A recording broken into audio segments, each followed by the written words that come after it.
একসময় মৃতদেহ জীবিত করার কথা কল্পনা করাও অসম্ভব মনে হতো, কিন্তু আধুনিক বিজ্ঞানের অগ্রগতির কারণে এখন এটি আর শুধু কল্পনা নয়। আমেরিকার কিছু বিজ্ঞানী এমন এক প্রযুক্তি নিয়ে কাজ করছেন যা দিয়ে মৃত মানুষকে পুনরায় জীবিত করা সম্ভব হতে পারে বলে তারা দাবি করছেন।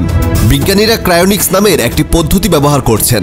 এই প্রক্রিয়ায় মৃতদেহ বা মস্তিষ্ককে অত্যন্ত নিম্ন তাপমাত্রায় সংরক্ষণ করা হয়, যাতে ভবিষ্যতে উন্নত প্রযুক্তির সাহায্যে সেসব দেহকে জীবিত করা যায়। যুক্তরাষ্ট্রের অ্যারিজোনার অ্যালকর লাইফ এক্সটেনশন ফাউন্ডেশন এবং মিশিগানের ক্রায়োনিক্স ইনস্টিটিউট এই প্রযুক্তি নিয়ে কাজ করছে। অ্যালকর ফাউন্ডেশন গড়ে তোলা হয় 1972 সালে এবং ক্রায়োনিক্স ইনস্টিটিউট প্রতিষ্ঠিত হয় 1976 সালে। এই প্রতিষ্ঠানগুলো শতাধিক মৃতদেহ এবং মস্তিষ্ক সংরক্ষণ করছে ভবিষ্যতের পুনর্জীবনের আশায়।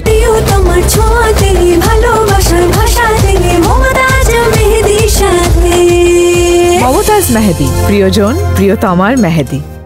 তবে এটি আদৌ সম্ভব কিনা তা নিয়ে বড় প্রশ্ন রয়ে গেছে। বিজ্ঞানীদের মূল লক্ষ্য হচ্ছে এমন একটি প্রযুক্তি তৈরি করা যা দেহের কোষগুলোকে পুনরায় কার্যক্রম করতে পারবে।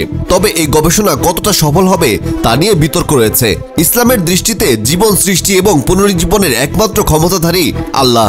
সহিহ মুসলিমের হাদিসে উল্লেখ রয়েছে, দাজ্জাল এমন অলৌকিক ক্ষমতা প্রদর্শন করবে যা মানুষকে বিভ্রান্ত করবে।